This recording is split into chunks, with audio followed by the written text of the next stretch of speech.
Muy buenas noches, estamos en los estudios de RPP, en el estudio de prueba de fuego, y nos acompaña el coronel Harvey Colchado en esta entrevista que ha tenido a bien concedernos en exclusiva para el programa.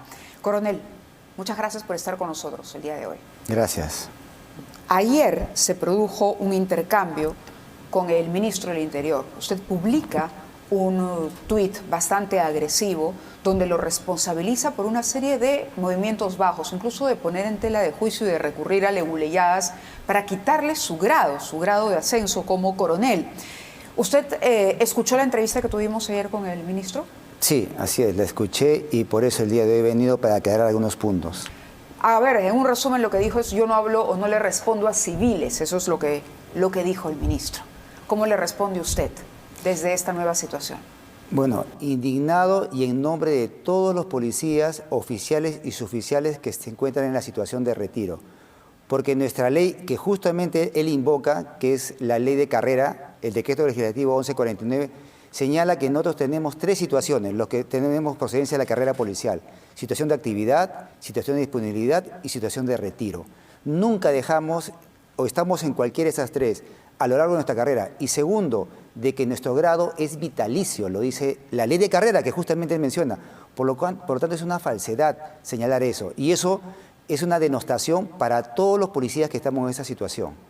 Correcto. Ahora, usted ha dicho en el Twitter que es un objetivo del ministro, o en la cuenta de X, para ser más precisos, porque le han cambiado ya el nombre a la red social, que quieren poner en tela de juicio y retirarle el grado. ¿Esto se puede hacer? Eso es imposible. Legalmente es imposible. Primero porque mi ascenso viene, y quiero aclarar, aprovechando tus cámaras, de que asciendo por acción distinguida por el caso Chavín de Huántar, que se da el 22 de mayo del año 1997. Y ahí aparecen dos componentes para esa exitosa operación: el componente inteligencia y el componente incursión armada. Los comandos propiamente. Los comandos propiamente, que es lo que sale a la luz y se ve. Pero el componente de inteligencia es oculto, es secreto, y son justamente las escuchas de micrófonos inalámbricos en miniatura que ingresaron a la residencia del embajador de Japón. ¿Quién lo ingresó? La Policía Nacional, a través de la DIRCOTE. ¿Dónde trabajaba yo en esa época? En la DIRCOTE. ¿Y qué hacíamos? El análisis de las escuchas de estos micrófonos. Luego, cuando el SIN se entera, nos solicitan que vayan 3 efectivos analistas de la DIRCOTE a hacer el mismo trabajo en el SIN. ¿Y a quién envían? Me envían a mi persona al mando de 2 efectivos más. Estuvimos durante 4 meses haciendo las escuchas, al igual que hacía la DIRCOTE, y mi jefe en ese entonces fue el entonces teniente coronel del ejército, Guamán Azcurra, y 2 capitanes del ejército peruano. Los 3 y otros más de la Dirección de Inteligencia Electrónica del SIN ascendieron por acción distinguida. Ninguno cogió un arma de fuego, ninguno estuvo en la incursión. Todo era un tema analítico, pero esa información... Los comandos eran estrictamente integrantes del ejército. De las Fuerzas Armadas. De las Fuerzas Armadas. Del componente incursión armada. Y en mérito a eso es que usted obtiene, entre otros, por supuesto, méritos, su ascenso a coronel. Le explico. Esos 2 componentes ascendieron por acción distinguida, pero en ese entonces, si recordará, la captura del siglo, que fue de Abimelec Guzmán Reynoso, que fue en el año 92, no participó el SIN. Fue exclusividad, trabajo de la DIRCOTE, del GEIN. Esa situación había quedado un saldo pendiente por parte de Vladimiro Montesinos, de que el trabajo se demostró que era netamente y únicamente policial, no del SIN. Cuando pasó lo de Chavín de Huántar y se enteran ellos que habían personal de la DIRCOTE, desaparecieron toda la documentación que acreditaba que habíamos estado en ese trabajo. Y no solamente en el SIN, sino en la DIRCOTE. Entonces, ¿yo qué hago? Luego de ello, genero toda la documentación y probé en un juicio de 7 años que habíamos participado en el componente de inteligencia. Y luego de las 3 fases del proceso penal, del proceso administrativo y contencioso administrativo, logré ascender en una sentencia en la Corte Suprema en casación, que fue dada en el año 2014 y se ejecutó en el año 2026 con una resolución suprema. En esa resolución suprema, ya el plazo para cualquier recurso de nulidad vence a los 3 años, o sea, ya venció. Pero ¿qué pasa? En el año 2020, cuando por órdenes judiciales ascendían y reincorporaban a personal de policías pasados al retiro por renovación de cuadros, se da un conflicto de competencias. Y el Tribunal Constitucional se pronunció a finales del año 2020 con esta resolución 533-2020 sobre de que deberían todos los juicios ser revisados cuando había sido ascensos y otros beneficios administrativos a favor del personal. Pero dio un plazo de 3 meses nada más, o sea, solo podían revisarse. Sí. Y acá tengo, y te lo voy a dejar, correcto, la resolución y la parte donde señala cuál es el plazo de 3 meses que resuelve, ¿no? Lo que no quiero es que nos gane el tiempo. Sí. Entiendo que esta es... Por lo tanto, lo que ha dicho el ministro del Interior sí, es una falsedad. Cuando se refiere a eso, a que usted habría ascendido a través de mecanismos no santos. Totalmente falso. Y segundo, no pueden revisar mi resolución judicial porque ya venció el plazo. Lo que están haciendo ahora es un abuso de poder. Y me están investigando el procurador del Ministerio del Interior y la Oficina de Asuntos Internos. Coronel, ¿por qué lo odia tanto? De acuerdo por lo menos a lo que usted dice y expresa a través de sus mensajes en la cuenta de X, el ministro del Interior. La situación que percibo es porque nosotros en el equipo especial policial de apoyo al EFICOT hemos investigado esta organización criminal, presunta organización criminal autodenominada Los Huayquis en la Sombra. Correcto, pero usted ya está de baja. Porque es que ese proceso, esa investigación fue generada en mi gestión y por ese motivo fue detenido el hermano de la presidenta Dina Boluarte y fue con prisión preventiva y que luego se fugó. Y el ministro del Interior en esa investigación está siendo investigado como presunto autor e integrante de la organización criminal, como el brazo legal. ¿Y quién lo ejecuta? El brazo de protección. ¿Quién es el brazo de protección? El comando policial. El comandante general y el inspector general. Pero vayamos directo al grano. A ver, ayer el ministro decía, yo no le respondo a civiles. Usted, abriendo esta entrevista, me ha explicado que nunca pasa usted a ser un civil. Es decir, usted hasta el día de hoy es un policía, pero en situación de retiro. Así es. ¿Esa es la respuesta que le daría al ministro Santibáñez? Esa es la respuesta y está denostando de todos los policías que estamos en situación de retiro, porque nos está dando la calificación de civiles, que no está mal. Pero hay una cuestión, yo le pregunto una cosa. O sea, si él no habla con los civiles, significa que al ciudadano de a pie tampoco lo escucha, no le interesa. ¿Esa es la clase de autoridad que tenemos? ¿Esa es la clase de ministro que nos está ahorita dirigiendo y lleva un fracaso la política de seguridad? Claro. Ahora, yo le preguntaba esto de la campaña porque digo, ok, si usted ya está en el retiro, ¿no? ¿Por qué el ministro, de acuerdo a lo que usted dice, continúa en esta campaña para desprestigiarlo e incluso cuestionar su honor como policía durante los años en que estuvo en actividad? ¿Qué hay todavía?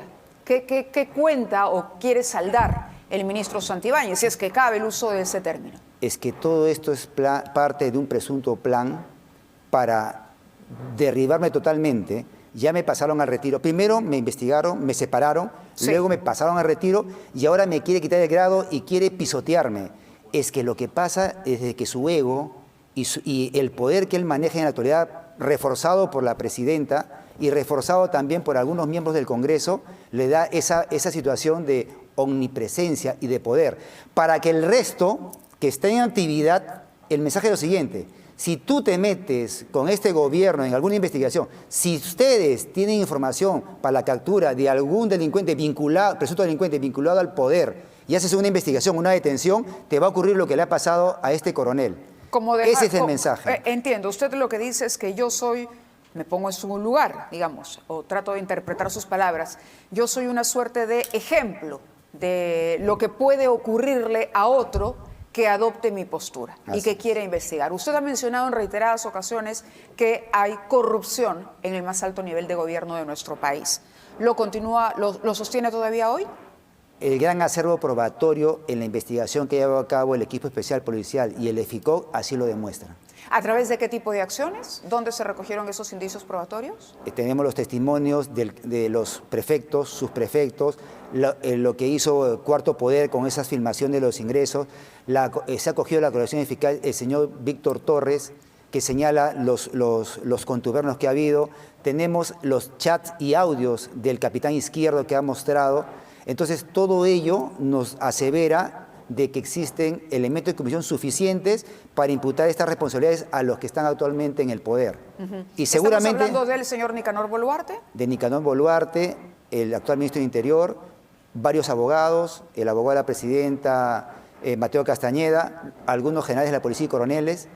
Todo ese entorno vinculado al poder son los que hay elementos de comisión suficientes. Y por mi experiencia, de acá a un futuro, van a ser sentenciados condenatoriamente. Correcto. Usted habla del caso Guayquis en la sombra, concretamente en este caso, y está convencido de que esto es un caso que a la larga se va a terminar probando porque hay muchísima información que le daría la razón. ¿Qué ha pasado en la DIVIAC? Porque también ha hecho una advertencia sobre el desmantelamiento de DIVIAC y entiendo que más de 100, me parece, agentes han sido ya derivados a otras unidades. ¿Qué ha ocurrido con ello? Esa es otra demostración de abuso de poder.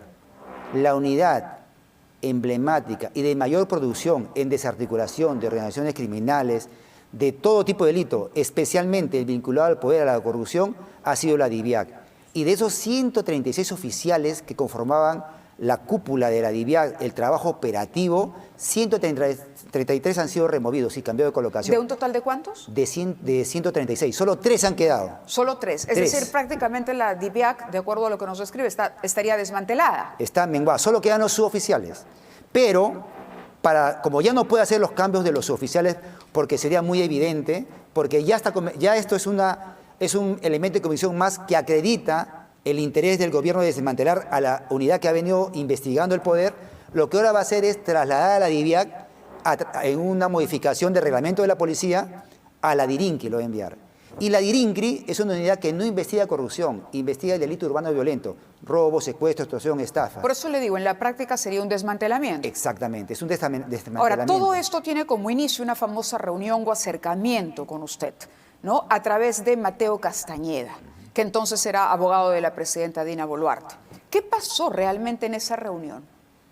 Bueno, en la que estaba también el señor Morán, exministro del Interior. Sí. Hubo 2 reuniones presenciales con el señor Mateo Castañeda, sí, abogado de la presidenta y del hermano de la presidenta, y en ambas me prometió a mí de que no se me iba a tocar y que me iban a ascender a general. Cuando decía no me van a tocar, ¿a qué se refería?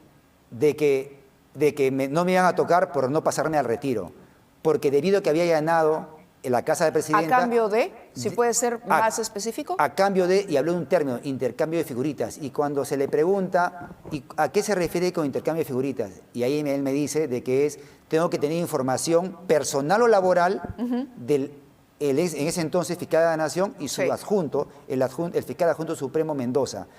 O sea, quería perjudicarlos a ellos ilegalmente y a cambio de ello no me iban a pasar. ¿Quería que usted delatara o diera información sobre los fiscales? Quería de que yo, pensando que yo manejo personal, le haga un seguimiento, un reglaje, para que le pueda evidenciar qué actividades se hacían en él. ¿Reglaje a un fiscal? A un fiscal, al fiscal de la Nación y al fiscal adjunto Supremo Mendoza. Correcto. ¿Para favorecer a quién? Lógicamente, al evidenciar algún hecho irregular. Personal, ¿qué significa? Que pueda tener un hecho regular con una relación extramatrimonial y perjudicarlo y destruirlo moralmente, o de otra forma. Con ello se sacaba de encima al fiscal de la Nación, al adjunto que venían investigándolo, y ellos permanecerían con tranquilidad haciendo sus actividades. Correcto, pero estamos hablando del fiscal, ¿me puede recordar el nombre? ¿Quién era fiscal de la Nación en ese momento? El señor Villena. Juan Carlos Villena. Sí. Juan Carlos Villena. Era contra él y contra... El fiscal adjunto Supremo Mendoza. Que tenía el caso Nicanor Boluarte. Tenía el caso, que tenía con el que allanamos la casa de la presidenta. ¿Se arrepiente de ese allanamiento? No, para nada. ¿De quién fue la idea del uso de la fuerza? Porque el otro día decía la presidenta Boluarte, hay una exalcaldesa que ha reconocido la comisión de delitos y sin embargo ella está libre. A mí me rompieron la puerta de la casa. De alguna manera dando a entender a que se había utilizado de manera exagerada la fuerza en su caso, que era una investigación. ¿Cuál es el tras bambalinas de lo que pasó en la casa de la presidenta Boluarte? ¿Por qué se recurrió, digamos, a ese elemento contundente, la historia de la torta y todo lo que vino después? Mire, se ha cumplido, como en todos los allanamientos, con un protocolo de allanamiento y hay directivas. ¿Y qué señala esto? De que primero se verbaliza, se toca la puerta y se le pide a la persona que está en el inmueble, teniendo un orden judicial, dice con orden de registro. En caso de no abrir la puerta, recién se aplica el uso de la fuerza. Entonces, quien habla verbalizó con el hijo de la presidenta, que estaba conversó con él por el intercomunicador, y se esperó 10 minutos. En 3 oportunidades dijo que ya abría. A los 10 minutos no nos quedó otra que aplicar el uso de la fuerza. ¿Usted dispuso eso? Y se dispuso porque es lo que se ha hecho con todos, inclusive con la que usted menciona, alcaldes, expresidentes, congresistas, a todos, policías, concretamente, militares. Se cumple la orden judicial y es de esa manera. Concretamente, usted tiene, dice, una investigación contundente que demuestra que hay corrupción en el más alto nivel de nuestro país. Hablamos de la presidenta, hablamos del ministro del Interior, hablamos del hermano de la presidenta. ¿De qué delitos se les puede imputar en base a la información que su equipo ha trabajado y reunido? Recordemos que la investigación es en equipo. La Fiscalía y la Policía son un equipo. Por eso. Y quien dirige la investigación es el Ministerio Público. Hasta que yo estuve presente el 13 de abril del año pasado, la investigación, existe elementos de comisión que acreditan que son presuntos integrantes de una organización criminal, denominada por la prensa los Guayquis en la sombra. Correcto, pero una organización criminal persigue un propósito, precisamente para constituirse en organización. ¿Cuál era el propósito, para tenerlo claro, de esta organización criminal? El fin teleológico, que es un elemento de una organización criminal, es el fin económico, del lucro.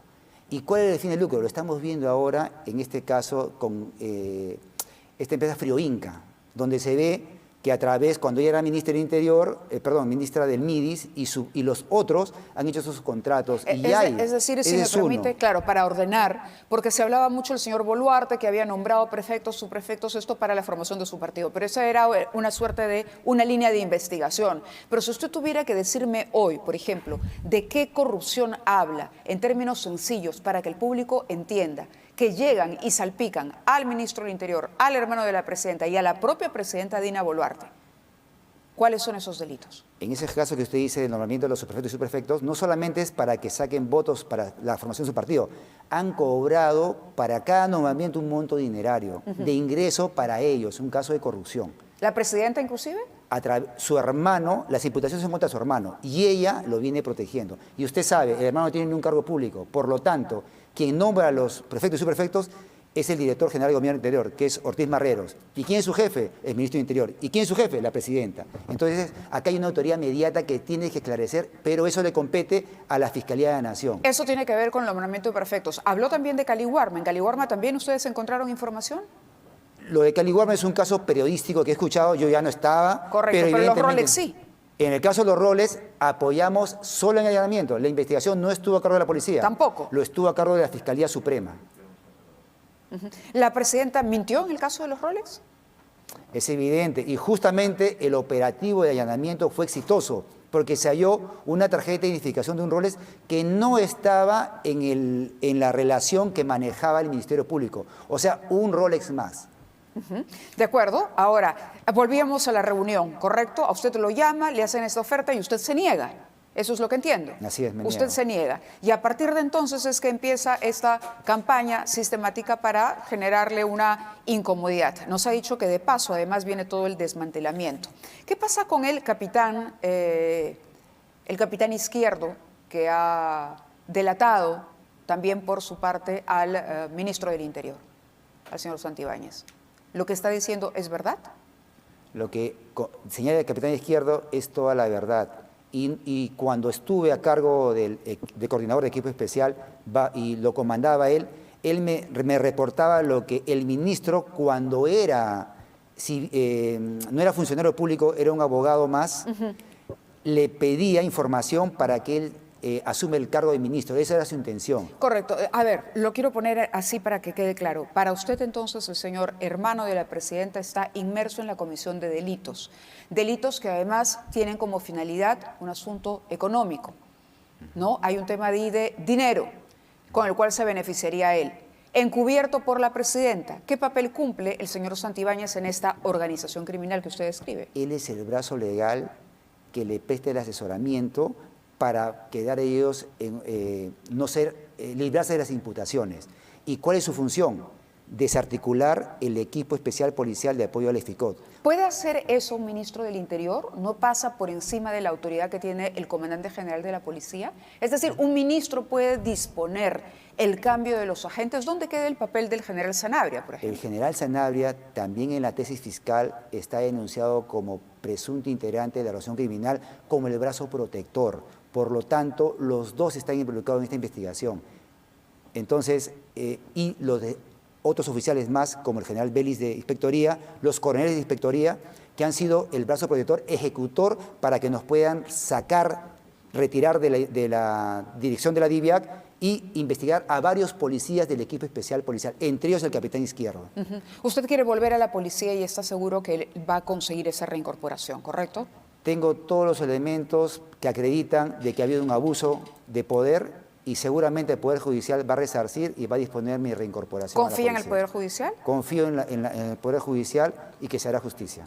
Bien, tengo alguna pregunta más, pero quisiera que usted le diga a los policías que están en este momento en actividad, ¿qué piensa que está pasando en la institución? ¿Qué balance hace cuando tenemos además un problema en el país muy grave de delincuencia, de inseguridad y por lo que usted describe, más bien una atención más centrada en lo político por parte del ministro y del propio comandante general de la Policía Nacional? Es evidente y lo que pasa es que en la policía no pueden, el personal policial a nivel nacional se da cuenta que las estrategias que está aplicando por disposición del sector interior son erradas.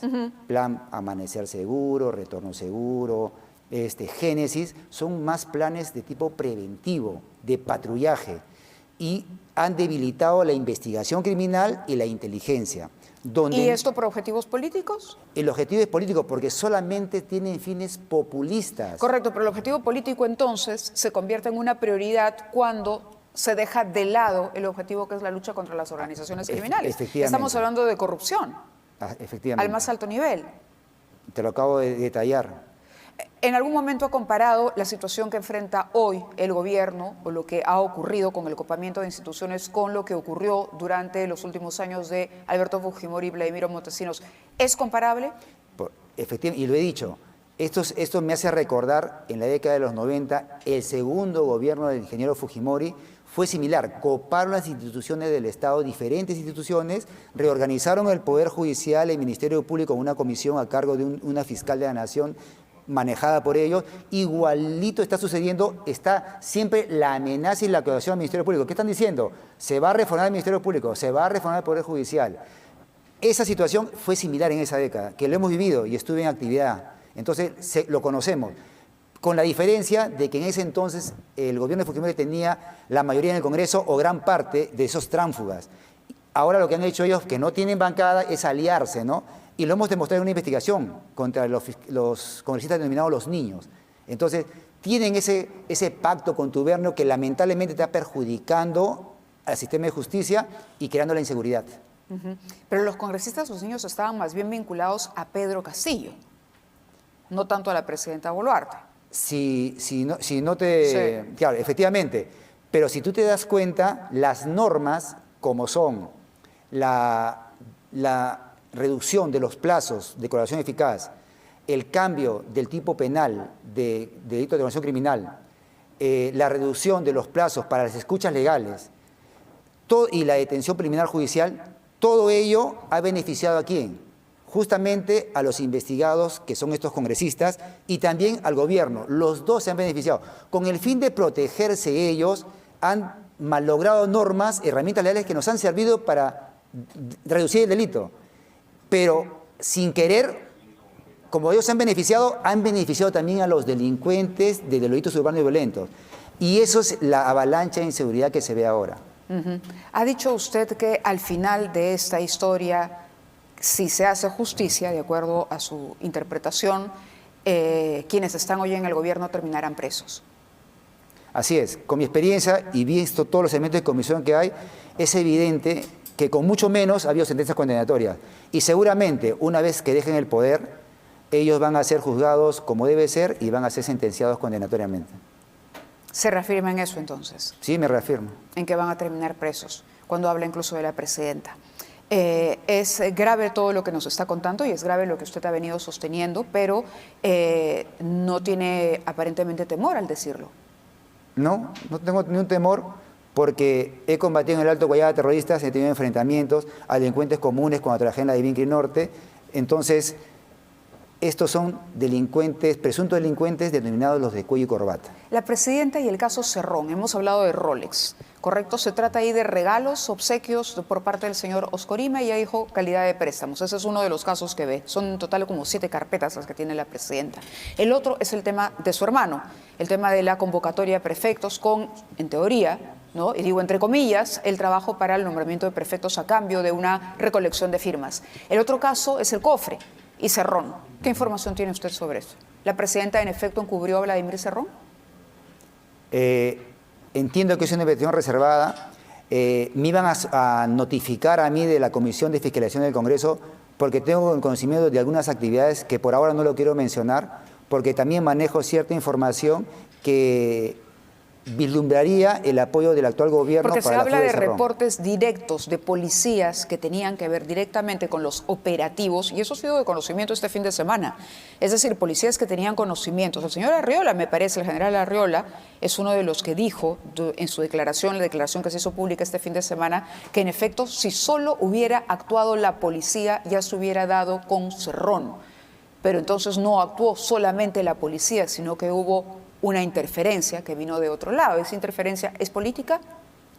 Así lo señala el exdirector de la DINI, que manejaba la información y que daba cuenta y estuvo presente el secretario de la presidenta, el señor Vilches. Y ahí está, y congresistas que también tenían conocimiento de esa información. Entonces, no quiero entrar a ese tema porque no lo he visto, pero tengo una información que cuando sea notificado al Congreso lo voy a informar. En la Comisión de Fiscalización. Así es. Usted lo va a decir allí, entonces, Así apenas es. lo citen. Cuando me citen. Cuando lo citen. ¿Qué le diría a la presidenta Dina Boluarte? Le diría que el poder es efímero y que la mentira tiene patas cortas y a futuro ella lo va a pagar.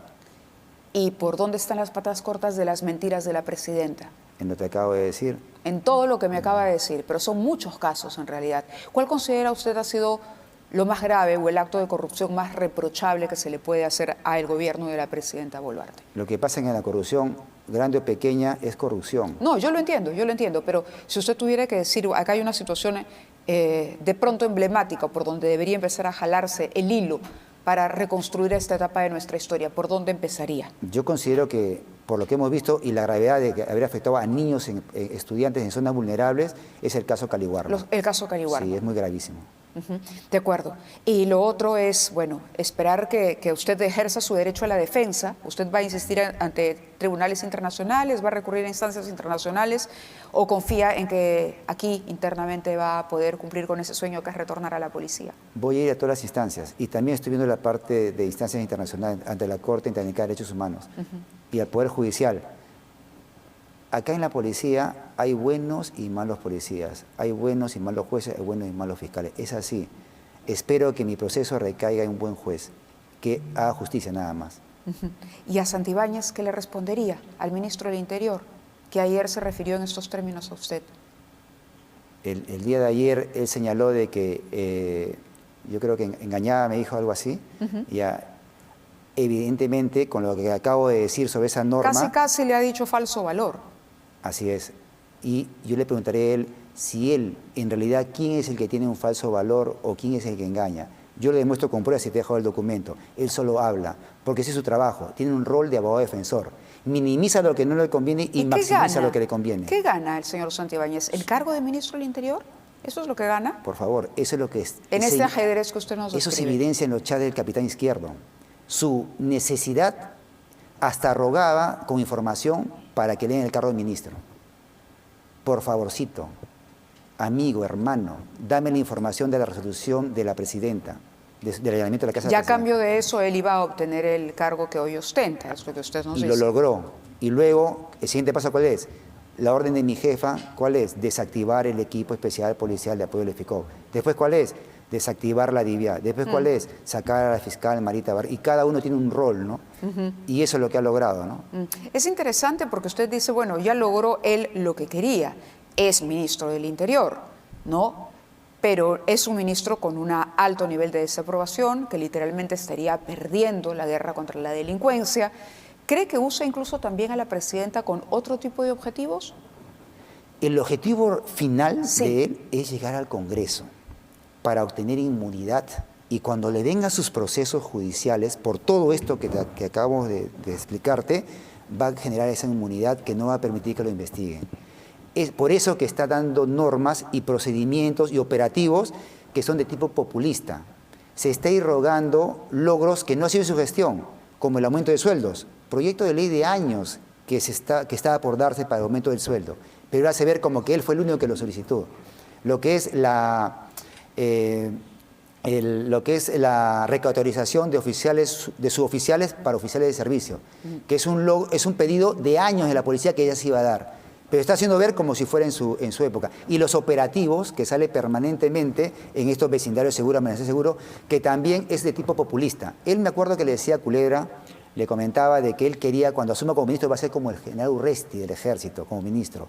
Salir a las calles para que la gente lo vea y así pueda tener votos. Porque su objetivo es el Congreso. Seguramente 6 meses antes de las elecciones va a renunciar y se va a lanzar para el Congreso. Y quiere obtener el voto policial y el voto de los ciudadanos. Pero ¿ser congresista es su meta máxima, su mayor objetivo? él dijo que quiere ser como Urresti. ¿Cuál era el objetivo de Urresti al final? Ser presidente, ¿no? Pero el primer paso fue ser congresista. Pero llegando al Congreso, ¿qué va a lograr? La inmunidad. De acuerdo. Coronel, muchas gracias por haber estado con nosotros. Los temas son complejos, hay mucho detalle en la información que nos ha alcanzado, pero le agradecemos muchísimo que haya estado hoy con nosotros aquí en el estudio de Prueba de Fuego. Muy amable. Gracias. Te lo gracias. Nosotros vamos...